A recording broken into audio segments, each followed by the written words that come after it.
Treasurer, welcome to the programme. Thanks very much, Sarah. Clearly, regulation is one of the early fault lines in this debate. But first of all, can you regulate a technology that is evolving so fast? I believe we can, but it's a complex task and it's a contentious task, and that's why, as you rightly identify in your introduction, there are a range of views about the best way to go about it. My view is that we can find a middle path between people who say let AI rip and other people who pretend that we can just turn back the clock. I think there is a middle path here, and when it comes to regulation, it's really all about doing as much regulation as we need to protect people and as little as we can to encourage innovation. And that's how we maximise the big opportunity, the big game-changing opportunity of artificial intelligence, while also managing and mitigating as many of the risks as we can. Specifically, have you now completely dropped the idea of a separate AI Act? Well, that's one of the things that the Productivity Commission is talking about in its report today. And the question here that governments are grappling with right around the world is whether you need a standalone act or whether you've got some regulatory tools that you can use. The government is working through those issues. The PC's got a view, others have got a view as well. I think whatever the mechanism that you use, one act or a number of existing acts, that is important, but it's not the most important thing. The most important thing is the nature of that regulation, whether you can maximise the opportunity and minimise the risk. And that's what the middle path that we intend to take is all about. Your colleague Ed Husic is still arguing for a single act. Is he barking up the wrong tree, essentially?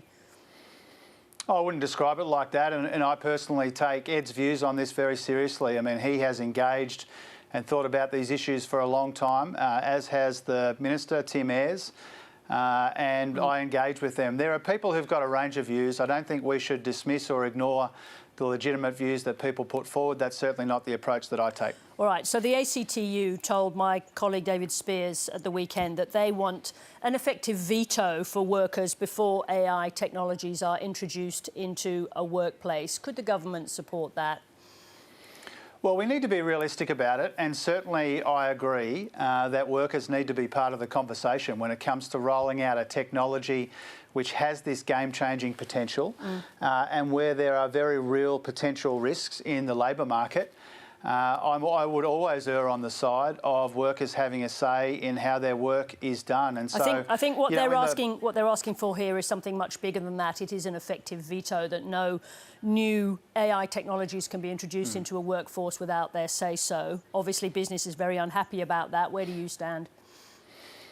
Well, however you describe it, I think it's important that workers have a voice, and not just on this issue. It's why I support the union movement putting forward their ideas. I wrote a piece on the weekend in The Guardian, which is all about recognising that we can roll out AI technology in a way that's consistent with our values, and the best way to do that is listen to our people, listen to our workers, and make sure that we skill people up so they can adapt and adopt this really important technology. And so I think there is a way through here. I do acknowledge that there are different views being expressed, as I keep coming back to. I don't think that's necessarily a bad thing when we're talking about something this consequential and this contentious.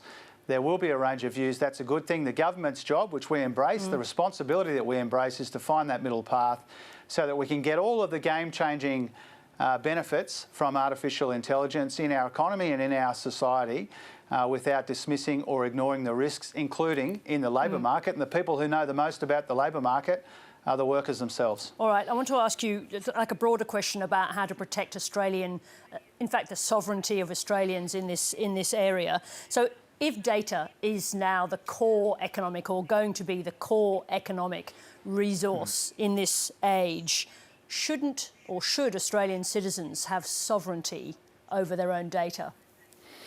Yeah, well, certainly that's one of the risks that we need to manage. And there are already restrictions in place, there are guardrails in place already, but it would be naive to think that we wouldn't need to catch up and keep up with this rapidly accelerating technology so that we're looking after people. And that's really the theme of all of the contributions I've been making on the weekend and through the course of today. is that we need to make sure that our people are beneficiaries and not victims of this technological change. We need to make sure that they're protected where that's possible. Yep. And protecting their data is a really important part of that. All right, let's go to this issue that's being discussed today, which is the issue around copyright, which flows on from that. Now, Scott Farquhar, one of Australia's most successful tech bosses, he wants Australia to host massive data centres. And to enable that, he wants to see a change in the copyright law to allow exceptions for text and data mining for AI companies. Does that mean giving up copyright for unique Aussie content? Well, I think when it comes to those two issues, I think that there's a massive opportunity for Australia in data centres and AI infrastructure. That doesn't necessarily rely on the change that he's proposing to the copyright law. I was asked about this earlier today. I pointed out we've already got copyright law. We're unlike a number of other jurisdictions in that regard. We don't have any plans to change or weaken those copyright arrangements. And as the Attorney General rightly pointed out through the course of today as well, there's already a process to manage the complexities, but we really value the contribution made to our society by artists and musicians, content creators, journalists, and others. And so we come to these important considerations in that light. Now, on data centres, that's a really important opportunity for Australia. As it turns out, Sarah, I've spent a few hours this afternoon with $3 trillion of Australian capital, the biggest investors in Australia, super and other institutional investors. And we've been grappling with this question: how does Australia make the most of this opportunity when it comes to data centres and AI infrastructure more broadly? And we've got a big chance here. We'd be mad not to grab it. We've got to get the energy piece right, the regulation, planning, zoning, approvals piece right, the skills piece right as well. I'm confident that we can, and we can be a big player in data centres in Australia. We've got so many natural advantages, but that doesn't rely, in my view, on making the change necessarily that Scott is proposing. Well, it's not just Scott Farquhar, it's also the Productivity Commission, because they're suggesting, or they are at least considering, relaxing copyright rules, and obviously urging you to think along the same lines. The Productivity Commission has raised this. What are you saying to them about copyright rules? Well, first of all, we commissioned the work. We asked them to do 5 pieces of work about making our economy more productive. You sometimes get answers you don't like, though. Is this one of them? Yeah, but I think that's inevitable. When you're genuine about seeking people's views, there'll be a range of views provided.